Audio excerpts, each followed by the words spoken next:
tungkol sa meron ba kayong katanungan tungkol sa characters o meron kayong katanungan kay Sir Chris o sa ibang artistic team. Ngayon na po ang pagkakataon. Meron po tayong dalawang mikropono sa magkabilang side ng ating audience area. Lapit lang po kung meron kayong katanungan.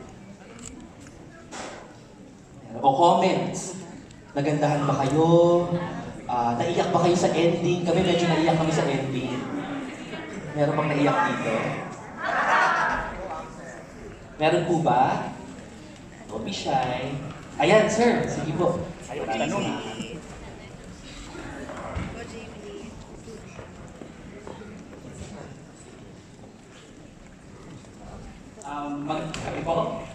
Una po sa lahat, congratulations po. Napakaganda po ng palabas.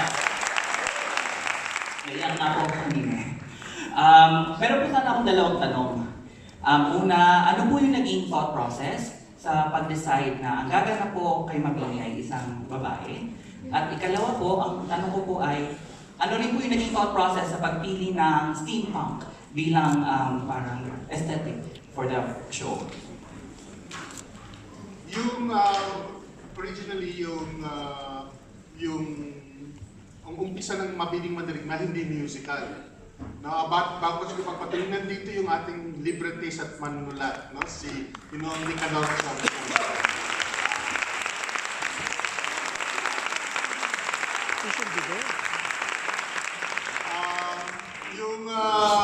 Yung idea na magkaroon ng i-cast yung isang female actress sa role ng isang male character ay nagmula doon sa pangailangan ng desisyon na maging musical. Sabi namin, kailangan namin ng isang boses na kailangan mapangimbabaw doon sa ibang boses na mostly male characters doon sa play. Kaya una-una sabi namin, paano kaya yon? Doon nag-umpisa yon. Tapos doon namin nagsisip, paano kaya kung babae ang mag-play nun? Dahil una-una, pwede rin maglaro doon sa ideya na dahil sa intellectual prowess nga ni Mabini, mukha siyang another, no? Parang ginawa siyang iba ng kanyang mga kasamaan noon, especially ng ilustrados. At saka mukhang na-feminize din siya ng ilang mga ilustrado dahil doon sa kanyang kapansanan. At may mga testimony tungkol doon, ano? At in fact, nang una namin i-decision yon, medyo mahabang usapin yon, hindi nakatulog si Doc May. Nasabi, bakit itong gagawin ito? Bakit ba ay mag-play? Until when we tried it out sa rehearsal, kami rin hindi siya sigurado, but when we did it sa rehearsal, nakakatuwa dahil it really opened up the concept, it opened up the energy in a different way. Pagkatapos, at the same time, naisip namin, in an Asian tradition din, yung mga roles ng noblemen, intellectuals, priests are played by women. Galing din yun sa tradisyon natin sa performing arts sa Asia. Kaya yun, bakit steampunk? Dahil kung titingnan natin yung karamihan ng ating founding fathers noong revolution against Spain, nasa mid-20s nila or late 20s nang sila ay binigyan ng napakabigat na responsibilidad na maglikha at ipanganak yung bagong republika. In short, they were punks. So doon nag-umpisa yun sa idea ng punks. Tapos steampunk, which is an aesthetic na umihiram doon sa turn of the century visual aesthetic. So sabi namin baka magandang paraan to para mag-connect sa present. No? So dahil doon sa steampunk, dahil doon sa non-traditional casting, nagkaroon ngayon ng paraan upang magbumuka or mag-open up yung konsepto ng isang paano ipalabas ng isang historical narrative. Maraming pong salamat.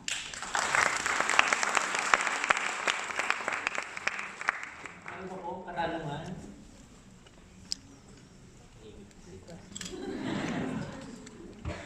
Ako tatanong. Meron pa po ba magtatanong? Ayan.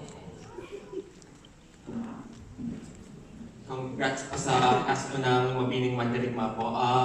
Ma'am Monique, question lang po, kayo na po yung third actress to take upon the role of Mabining sa Mabining Mandirigma. Ano pong feeling po? Fourth. Fourth. Siyempre malaking karangalan ito na mag-play ng Mabini. At syempre, I also fill very big shoes kasi mas mahirap ang ginawa ng ating mga predecessors, si Delphine, si Lisel, at si Hazel, who's also alternating as Mabini. So please panoorin niyo po rin si Hazel. Sapagkat nung kinikreate pa yung show, nandun na sila at mas mahirap na proseso yun. So I'm very honored na I'm following also in their footsteps at the same time.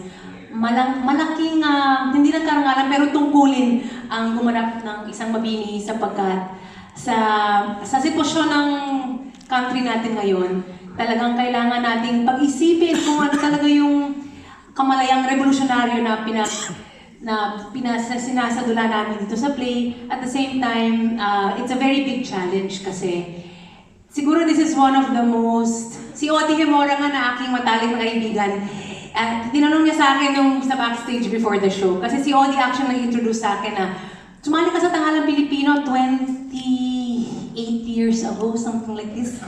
Last time na ginawa ko yung No Limitare as Maria Clara. I was telling Odi, ibang klase talaga yung sarili niyong storya as Filipinos ang pinoperform natin. Pero my main, kasi he asked me, are you still nervous when you do a show? Of course, we're all nervous. Pero hindi na nervous dun sa mga technical, kundi sa nasa-serve ba natin yung weight at gravity ng story at issues na kailangan nating marinig ngayon. So that's the biggest honor, but it's also the biggest responsibility.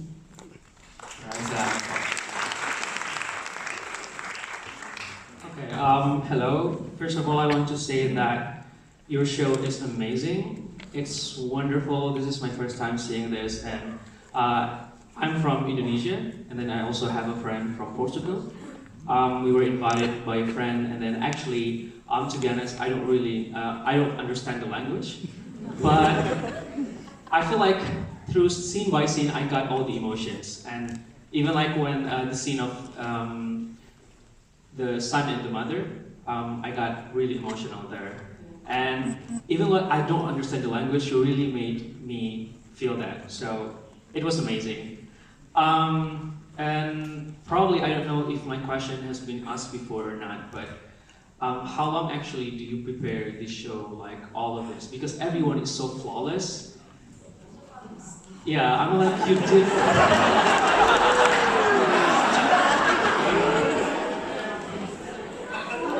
Exactly.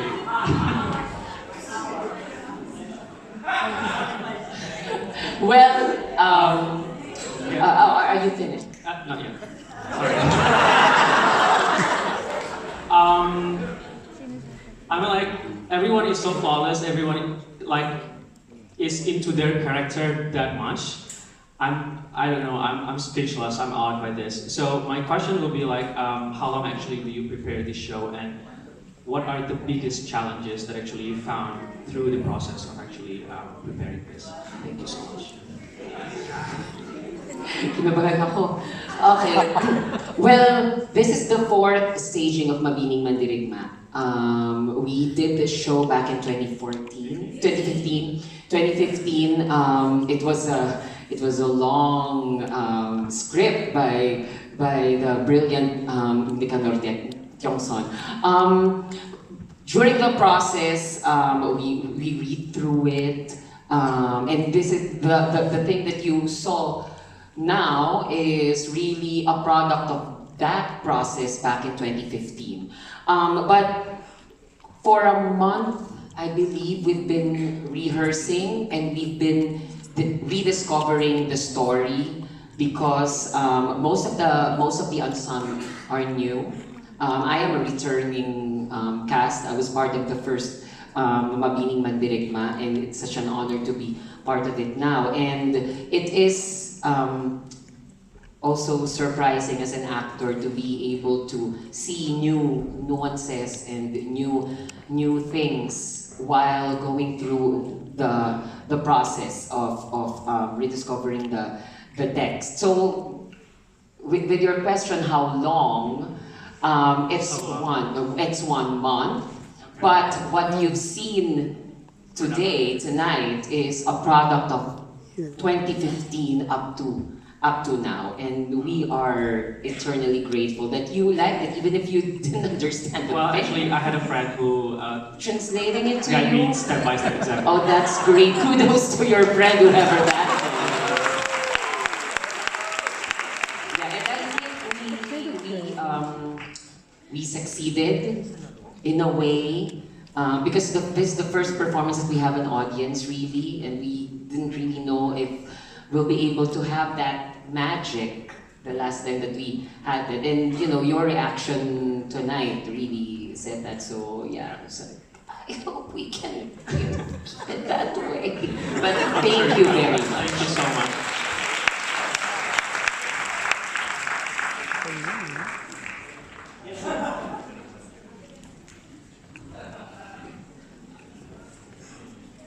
May tanong ako kay Monique. Hi, Monique. Monique used to be my teacher, New Voice Company. And I've always considered you an idol in the theater industry. And I think everybody can attest to the fact that you have succeeded in